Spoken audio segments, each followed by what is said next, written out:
If you're living with Sjogren's disease and the mere thought of exercise fills you with this mix of fear and a little bit of hope, you're not alone and you're not crazy. You think, will it make my fatigue worse? Is it going to trigger a flare? And is it even safe? Today, we're going to put those fears under the microscope and look at what the research actually shows about the role of exercise in Sjogren's. And I'm going to share some of my own journey with movement and chronic illness because I've been exactly where you are too. Hi, everyone. My name is Dr. Carol Wada. I'm a quadruple board certified allergy immunology physician. I'm also a certified coach, and I've dedicated over 15 years helping people navigate the complex world of allergies, asthma, autoimmunity, and mast cell disorders. As a Sjogren's, dysautonomia, autoimmune, and ADHD patient, and former food allergy mom, I also deeply understand these challenges firsthand from the other side of the stethoscope. The reality for most people living with Sjogren's is there is a constant battle with fatigue and pain, and the fear of triggering a flare is very real and valid. The advice we often get can be conflicting. One person will say, push through it,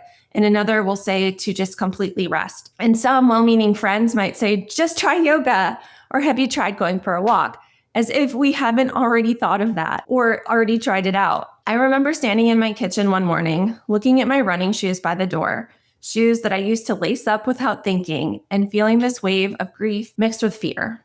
Would running make my back pain worse? Would I pay for it the next day with crushing fatigue and muscle soreness? And if I didn't try, was I just giving up on myself? This internal conflict is exhausting, isn't it? And it's made worse by the fact that many of us have had negative experiences with exercise or gyms in the past. Maybe you pushed yourself too hard and ended up in bed for 3 days or a week. Maybe a trainer told you to just power through and you felt invalidated. Or maybe you've simply avoided it altogether because the risk just felt too high. When researchers look at activity levels in patients with Sjogren's, they find a consistent pattern. Most patients are doing some walking, but almost no one is consistently doing strength or balance training. We're missing out on some of the most powerful tools for managing our symptoms, in part because often we're afraid they'll make us worse. So let's look at the evidence. And I want to be clear, I'm not here to tell you that exercise is a cure-all or that you just need to move more. I'm here to show you what the science actually says so that you can make an informed decision about your own body in discussion with your healthcare team. Again, I am a doctor. I'm not your doctor. You need to talk about these things with your own team as well. Now, multiple supervised clinical trials have looked at resistance or strength training in Sjogren's patients. These aren't small, just anecdotal stories. These are controlled trials with real patients being monitored by healthcare professionals. And the results are incredibly encouraging. They found significant improvements in fatigue and pain. Yeah, strength training actually reduced fatigue and pain levels. This isn't exactly what we'd expect, right? We did assume that exertion would make fatigue worse, but when done correctly with proper pacing and supervision, it actually helps. We also see changes in quality of life. Participants reported feeling better overall, not just physically, but emotionally and mentally. They felt more capable, more confident, and less limited by their disease. Let's talk about physical function. They got stronger and improved their cardiovascular fitness as measured by VO2 max. This means that their bodies became more efficient at using oxygen, which translates to better endurance in daily activities. And here's the most important part. In these supervised trials, there was no increase in disease activity. Let me say that again. Properly dosed, supervised exercise did not cause flares or worsen the disease. This is huge. This challenges the narrative many of us have been told or have told ourselves. So what about gentle aerobic exercise? Studies looking at activities like Nordic walking have found similar benefits, showing improvements in fatigue, mood, and overall fitness. And there's also research on Tai Chi, yoga, and other gentle movement practices showing positive outcomes for people with autoimmune conditions. Now, I want to emphasize a critical point. These studies use dosed and supervised exercise. This isn't about jumping into a high-intensity boot camp class. It's not about running a marathon or lifting the heaviest weights in the gym. It's about thoughtful, structured movement that respects the body's limits. I want you to think of it like you would think of a medication. The right dose can be therapeutic, too much can be harmful, and not enough might not give you the benefits you're seeking. Exercise is the same way for those of us with chronic illness. So what does this mean for you, practically speaking? Safe doesn't mean anything goes. It means being smart and intentional. So here's what that looks like. Pacing is everything. We need to listen to our bodies. Start with less than you think you can handle. And I know that might sound counterintuitive, especially like me, type of person who tends to overdo it when you're feeling good. But starting conservatively and building gradually is the key to sustainability. We start small. We want to aim for 2 short strength training sessions a week, 2 to 3. This could be about 10 minutes of seated exercises with body weight or even maybe a resistance band. You might think that is not enough to make a difference. But here's the thing, consistency over time is what creates change, not intensity in a single session. We can't forget about balance. Incorporating balance work is crucial for preventing falls and improving stability.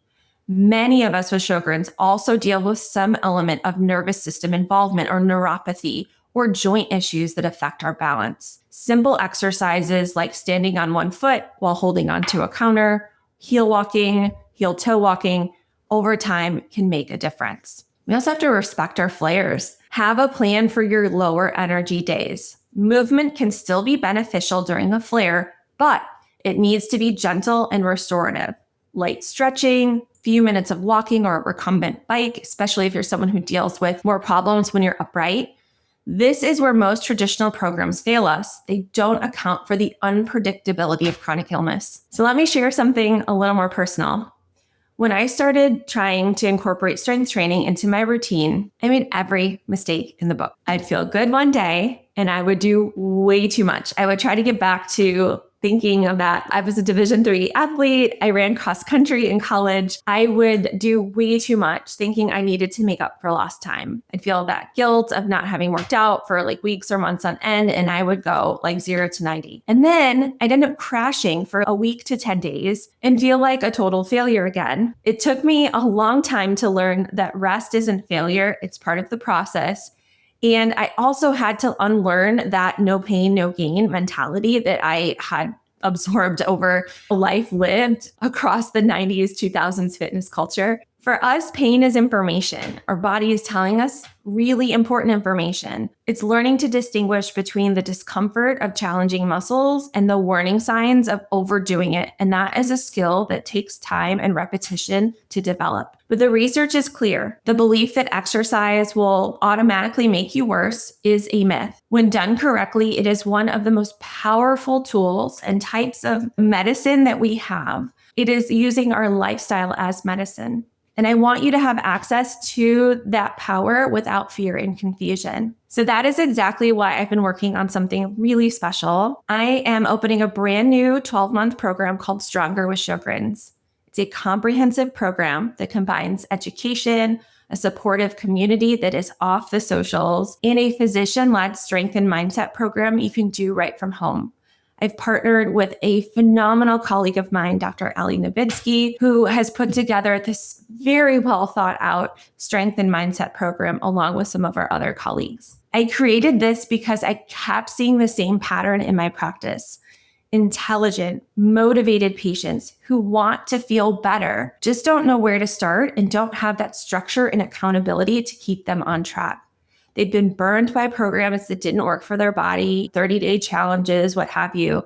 They felt isolated in their struggles, and they needed someone who understood both the medical science and the lived experience of chronic illness. Stronger with Sjogren's isn't just another fitness program. It's a year-long journey where you'll learn how to build strength safely and sustainably, navigate flares without losing progress, connect with others who truly get it, who understand and walk the same walk that you're walking, develop the mindset tools to help handle setbacks, and to learn to work with your body instead of against it. If you want to be the first to get details when enrollment opens, click the link in the description to join the waitlist. And I can't wait to share more with you. If you found this video helpful, please give it a thumbs up, subscribe to the channel. I release new content every week to help you navigate life with Sjogren's, allergies, and other autoimmune conditions. Thanks for being here.